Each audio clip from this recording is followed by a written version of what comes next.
And heading on into Erie, we've also seen some snowfall. In fact, let's take a look at that snow and see how much is on the ground with our Jeff Morrow reporting live now from Meadville, Pennsylvania. Hi, Jeff.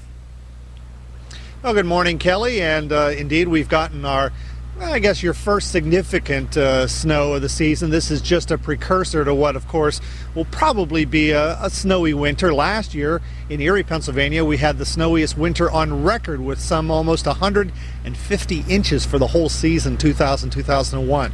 Nothing like that last night into this morning, although we did have a mess on our hands. Let's show you some pictures from Erie yesterday when the snow was coming down fairly hard at times, making for some pretty scenery, but for some nasty traffic conditions.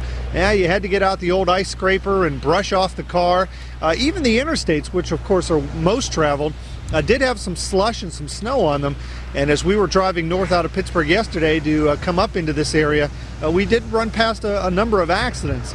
Roads are mainly wet, though, as we look around Meadville this morning. Route 322 behind me has steady traffic on it and doesn't seem to be having any kind of travel problem. So about 1 to at most about 3 or 4 inches of snow in the Meadville area, but just a taste of what's to come. Kelly? Are all the leaves down off the trees now, Jeff?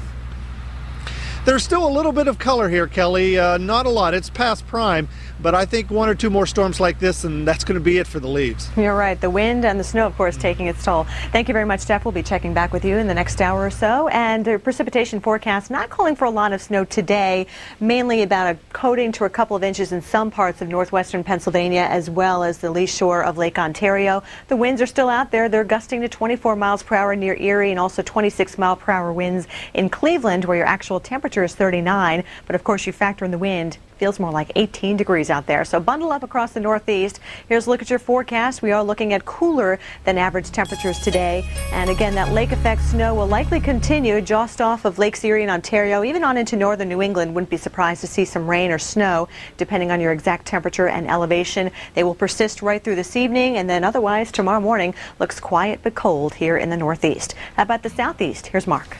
Well, the coldest weather so far this season moves into the deep south this weekend. You'll feel temperatures 10 to 15 degrees colder than average for this time of year in many places. And already freeze warnings are being issued for parts of the south from the Carolinas westward through Tennessee into Mississippi and Alabama. So tender vegetation, bring it indoors for tonight, because it'll be even colder than the past couple of nights. The cold front's made its move all the way down through Florida. The rain, it's finally over in Miami after a week of rain on and off, and about 10 to 12 inches accumulated.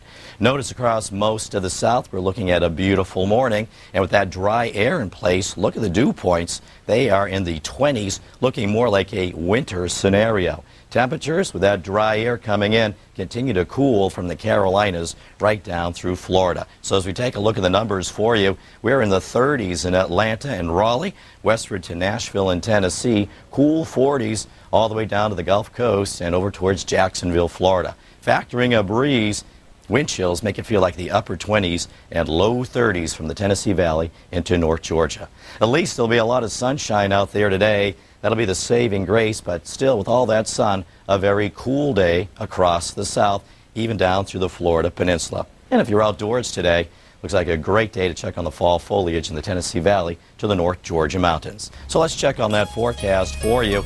Heading out to the college football games today, large high pressure means a nice day. Make sure you bring along some warm clothing, as it will be cool in the stands, especially on the shady side.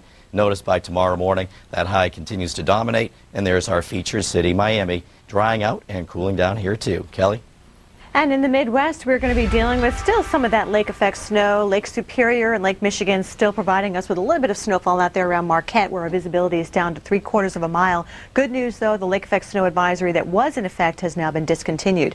Better news is that we have a south wind across the Dakotas. Look at that. Rapid City getting all the way up to 73 degrees. So some warmer air returning along the backside of that high pressure. But around the north side or the east side of that high pressure, we have a northerly wind, and that's what's bringing down the snowfall to the UP of Michigan. Grand Grand Rapids, you're just seeing some light rain right now. We've even seen some snow as far south as Fort Wayne, Indiana. Not being detected very well on the radar, but the last observation, they were getting some light snow. And in the Cleveland area, basically just cloudy skies for you. Most of the snowfall will accumulate here across northern parts of Michigan, where we could pick up some minor accumulation. The winds are still howling out there, 10 to 20 miles an hour, with actual temperatures in the 30s. Only 17 in Sioux Falls right now because of the snowfall on the ground. We were able to see the temperatures plummet overnight last night. So your forecast again is calling for a blustery day here across the Midwest and the Great Lakes region. That will likely continue, but a warm-up is in store across the plains. And stay with us. Your local forecast is coming up next. Plus, we'll take a look at the reason behind your extra hour of sleep tonight. Weekend Now is sponsored by Castrol Super Clean AccuVision, the 1-minute rain repellent.